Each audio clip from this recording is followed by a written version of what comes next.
For every beloved CEO who changed the world, there's a hated one who burned it to the ground, starting with a man they called the greatest manager who ever lived. The problem was what he was actually building. Jack Welch, 1981. Welch takes over General Electric and grows it from $12 billion to $410 billion. They hand him a title for it, Manager of the Century. They handed him a second title too, Neutron Jack, because in his first few years he fired over 100,000 people. Then you developed this name, Neutron Jack. Oh yeah, that was awful. Why? I was laying off armies of people. I know how much Dawn meant to you. And if you need to pass some eye water, I'll be happy to go out and get you some weakness tissues. No, I'm not crying in front of Jack Welch, Neutron Jack. The neutron bomb kills every person and leaves the building standing. They named him after it as an insult. He kept it. But 100,000 layoffs was the warm-up, because Welch didn't want to fire people once. He wanted to fire them forever. So he made a rule. Every year, every manager ranks their team and cuts the bottom 10%, not the ones who failed. The bottom 10, even if the whole team was good. Have a great year? Doesn't matter. Next year, someone's still getting cut. He called it the vitality curve. His own people called it rank and yank. And it turned GE into a place where the smartest move wasn't doing your job well. It was making sure the guy next to you did his worst. By cutting the bottom 10% each year, you develop a company culture where no one will help anyone else. And in the worst case, people will actively sabotage other employees. Jack Welch was a short-sighted business idiot. Now, you'd think a man running a company on fear might feel just a little bad about it. So watch what happens when somebody asks him to defend it. People call that Darwinism. The best thing you can do to an employee is early on, as early as you know they're the bottom 10, let them know. So they can go on and adjust their life and get in the right game, in the right level of company. That's, in my view, a kinder, gentler company. A kinder, gentler company. He isn't describing a charity. He's describing firing you for being average and calling it a favor he did you. And when a reporter said it to his face that his own people were scared of him, he didn't dodge that one either. And you developed a reputation. People feared you. It was ugly. Yeah. A little fear never hurt, but I mean... Is that right? And it wasn't only the people he fired. It was the towns he walked away from. Because when Welch ran out of Americans to cut, he started shipping the jobs overseas. And he said the quiet part out loud. One of the things Welch did was not just go about downsizing with layoffs, but he embraced offshoring and outsourcing to the extreme. He was really one of the first CEOs to famously say, if he could, he would have every factory on a barge. That speaks to his real lack of interest in the communities. A factory on a barge? No town, no country, no people to answer to, just cheap labor, floating to wherever it's cheapest. The places he pulled out of never came back. This is one of the people that destroyed manufacturing factory in America. And here's why: a man who retired in 2001 still matters in 2026. Because every other CEO watched Jack Welch do all of this and decided it was genius. Every layoff season you've ever lived through runs straight back to him. When Elon Musk took over Twitter, his first move was to rank the staff and cut the bottom 10%, Welch's exact playbook 40 years later. But forget the companies for a second. Forget the share price. Strip all of it away. And here's what Jack Welch's one idea actually does to a single human being. I'm old enough to remember the downsizing craze of the 1980s/90s. I knew an older man who worked at such a company for decades. He needed 30 years to get his pension. They fired him in his 29th year. He then went to work as an elderly janitor with no security. Jack Welch and others like him are evil. They destroy lives and societies. 29 years. 1 year short of everything he was promised.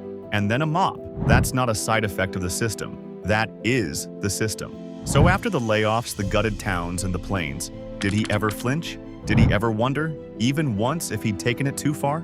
He wrote a book called Winning. He went on television defending every last decision right up until the day he died. Here's how he described the correct amount of ruthlessness. You said that you can't push this initiative moderately. You have to almost be on the lunatic fringe. Absolutely. You can't say, let's take on quality. Quality's good. I mean, of course quality's good, but you gotta say, I'm not gonna pay anybody if they don't get quality, I'm not gonna give stock options. So you gotta go nuts. He didn't think he went too far. He thought he didn't go far enough. And the empire he called his life's work? In 2018, GE was thrown off the Dow Jones. The stock he left behind lost roughly 3/4 of its value. The most valuable company on earth got chopped up and sold for parts. The man who fired everyone to protect the company turned out to be the reason there was no company left. He was a world-class clown who turned colleagues into competitors. Destroyed GE. Before Jack Welch, your people were a company's greatest asset. After him, they were its greatest expense. And that one idea has run corporate America for 40 years. But in the exact same era, one man proved the opposite could work, that you could save a dying company not by cutting everyone, but by putting yourself last. His name was Iacocca. And while Jack Welch protected himself with a golden parachute, Iacocca did the opposite. He ran a multi-billion-dollar company for a salary of $1 a year. Here's why. In 1978, Iacocca took over Chrysler, and Chrysler wasn't struggling. It was finished. $5 billion in debt. Dealerships closing. Wall Street had already written the obituary. So while Welch was gutting the most valuable company in America, Iacocca was trying to raise the dead. He walked into Congress on national TV and got the government to guarantee $1.5 billion to save it, betting his entire reputation he could pay it back. But before he asked a single worker to give up anything, he gave up everything first. He cut his own salary to $1, and he didn't hide in a boardroom while the layoffs happened. He drove to every plant and faced the workers himself. He didn't send a memo. He showed up, a brilliant mind that didn't see profit above people. Then he did the boldest thing anyone in advertising had ever seen. He didn't hire a celebrity to sell Chrysler. He put himself on camera, the CEO, and looked America dead in the eye.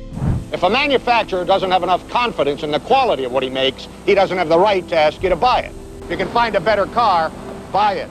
If you can find a better car, buy it. No CEO talks like that. And America believed him. And every promise he made to Congress, he kept. Chrysler paid back every dollar of those loans, with interest, 7 years early. Then he didn't just build another car, he invented an entirely new kind, the minivan, and created customers so loyal they beat the most loyal name in the world. Intense research. We asked some of our 2 million minivan customers, what should we change? These people have almost become a cult because minivan owners have now passed Mercedes owners as the most loyal buyers in the world. He made the CEO a hero years before Jack Welch ever tried it. The difference is what they did with it. Welch is remembered for who he fired. Iacocca is remembered like this. Iacocca legend. Chrysler should have a picture of him in every dealership. And maybe people loved him because he never forgot where he came from. The son of Italian immigrants who grew up to restore the Statue of Liberty, the same statue that once welcomed his own parents to America. Near the end of his life, asked what that meant to him, he said this. I gotta tell you, when it's your last turn at bat, it sure is nice to hit a home run. Rest in peace, Mr. Iacocca. Godspeed, sir, and thank you for all your accomplishments. We will never forget you and your wonderful cars. Iacocca proved you don't save a company by cutting heads. You save it by putting yours on the line. But while he showed the world what honesty looks like from the top, our next CEO built an entire empire on the exact opposite. On lies so big they became the biggest corporate fraud in American history. His name was Jeffrey Skilling, and the fraud, the $60 billion, the 20,000 people who lost their jobs, somehow isn't even the reason people hate him the most. This is. You're the only financial institution that can't produce a balance sheet or a cash flow statement with their earnings. Well, thank you very much. We appreciate it. Appreciate it. Asshole. He called an analyst an asshole for asking to see Enron's numbers. And the only thing he ever admitted regretting was this. As I understand, you call him an asshole. If I could go back and redo things, I would not now have used the term that I used. The word, not the fraud. The word, if you have a company and it can't explain in one sentence what it does, it's illegal. Lewis Black. He was motivated by two things, money and strippers. It's always the same with these guys. But Skilling's real gift was lying to your face. Under oath in front of Congress, he swore he never saw it coming. Congressman, I can just say it again. On the date I left, I absolutely, unequivocally thought the company was in good shape. On the day he quit and walked off with millions, a jury didn't buy it. 19 counts, guilty. Enron is the perfect reminder that sometimes the biggest frauds wear the sharpest suits, but the man in the suit isn't who paid. The employees did. Some saw it coming and got out. Enron's policy was you had to transfer 100% of your retirement into Enron stock. I said no. One of the best decisions I ever made. She didn't. Anne Beliveau gave Enron 18 years of her life. I worked at Enron for 18 years. I lost all of my retirement money, which was over $500,000. I turn the nice age of 65 next month, I'm going to have to work, to have a job for the rest of my life. 64 years old, $500,000, gone.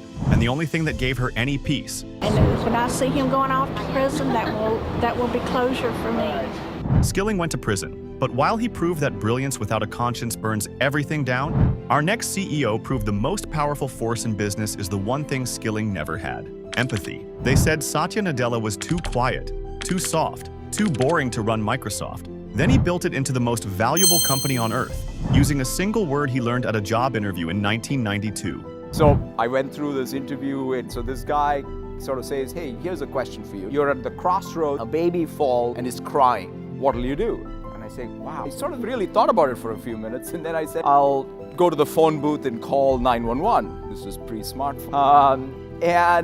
So he gets up and he says, you know what? You need to develop some empathy, because when a baby falls, you pick them up and hug them first before you call. Empathy. He thought that answer cost him the job. It got him the job, and 30 years later, it rebuilt a dying giant. Because by 2014, Microsoft was a joke. It missed the internet, missed mobile, and inside, it had copied the exact system that gutted GE Jack Welch's stack ranking. Rank everyone, fire the bottom, every year. Nadella's first move? He killed it. My wife had introduced me to a book which I'd read, Mindset, many years before I became CEO. It was a huge influence in our household. When I read that book, I realized that notion of growth mindset applies to individuals like me. It applies to companies like Microsoft. So we took that meme of growth mindset and said, look, let's not be know-it-alls, let's be learn-it-alls. And he bet the entire turnaround on the one thing everyone thought was too soft to matter. Empathy is the source to success in any innovative agenda you have. Empathy as the engine, and he means it because of his son. Zane was born with severe cerebral palsy. Nadella spent years grieving the life he'd planned until it hit him. But then it dawned on me that nothing actually happened to me. Something had happened to my son. It is the harsh but real lesson around being able to see the world through the eyes of my son. Right? That's what empathy is all about. He stopped asking why it happened to him. That's the man who took over Microsoft. And here's what Too Soft actually built. I have to say I'm in great admiration for how zen he is at picking the things he's going to focus on. He's very good about drawing both Steve and I in. So I think he's kind of a model. He wasn't there in the early days, and yet of all the tech companies, I think he's been the best at carrying forward even the original spirit of what made Microsoft special. That's the founder, and this is the man Nadella replaced. Everything's 3 times as big. Revenue's 3 times as big. Profit is market cap's more than 3 times as big. All good by me. So everything is scaled so much. It's amazing. 3 times bigger than the day Ballmer walked out. And even Ballmer is cheering. The guy they called Too Soft made every single person who doubted him eat their words.